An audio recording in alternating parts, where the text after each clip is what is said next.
What's up mga kapuso, narito po ang mga kapanapanabik na ganap dito lamang po sa Born to Shine na inaabangan ng sambayanan.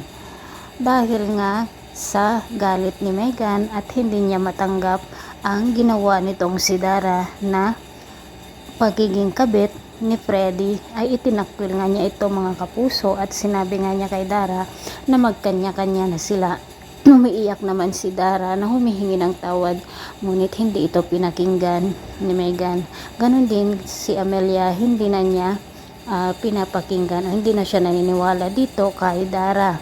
Samantala mga kapuso, umiiyak naman si Megan na humingi ng tawad dito kila Monica, Nate, dahil nga sa pag-alis niya noon. At sinabi nga niya na gusto niyang maging solo artist at ang Astra M lamang ang makakatulong sa kanya. Dahil kay Amelia ay tinanggap nga ni Monica itong si Megan. Ngunit hindi pa rin mawawala ang pagkayabang nitong si Megan nang makita nga niya si Jenny dito sa event na kung saan ay parehas sila mag-perform at mag-guesting. Nang mag-perform na nga si Jenny ay naghiyawan lahat ang mga audience at pumalakpak. Ngunit nung si Megan na ay wala nang nanood sa kanya, bagkus ay ang daming mga hindi magandang sinasabi sa kanya dahil nga dito kay Dara Halari. Tinanong nga ng host na baka hindi si Dio ang kanyang tunay na ama, bagkus ay si Freddy Grande. Sinabi naman ni Megan na hindi daw yun totoo, si Dio Halari daw ang kanyang ama.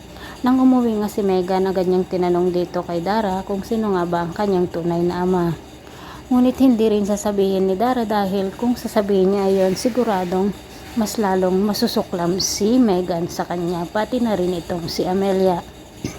Samantala mga kapuso, talagang hindi na alam ni Dara ang kanyang gagawin ngayon, lalo pat wala nang naniniwala at nagmamahal sa kanya.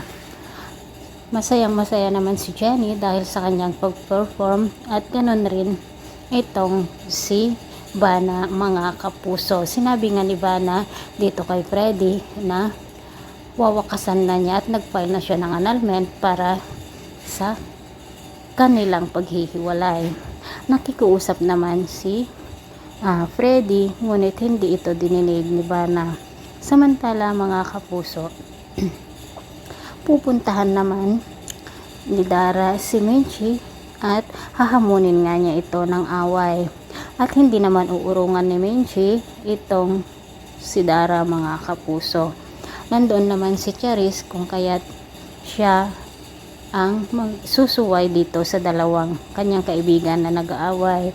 Samantala mga kapuso, masakit naman sa loob nang nalaman ni Nancy Yun at Alfea na solo artist na ngayon ng Astra M itong si Megan. Na si Megan ang dahilan kung bakit nawalan na nga sila ng trabaho dahil nga nabuwag na ang Yumi. Mga kapuso, sana matulungan ni Jenny ang kanyang mga kaibigan, no?